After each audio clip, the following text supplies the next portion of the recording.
You've heard about the CAA exam, but what actually happens on the day? Here's everything you need to know. The CAA is a digital exam. You sit it on a laptop or desktop at school. Not an iPad. iPads don't work with the software. Laptop only. There are 3 separate tests: reading, writing, and numeracy. Each one is its own session on a different day. How long does it take? There's no time limit, but you need to finish in one sitting.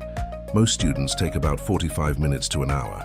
For writing and numeracy, there's a built-in text-to-speech tool called Polly. It reads the questions aloud.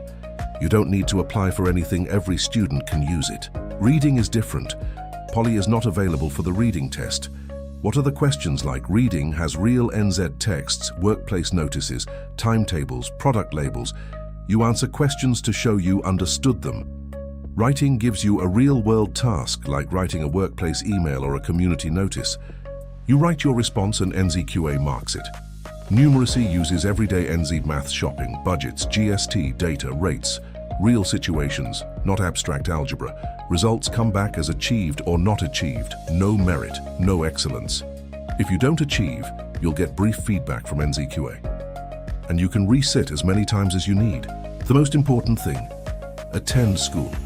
Most preparation happens in English and maths classes, and practice at Passit.co.nz. Free questions built from the same achievement criteria.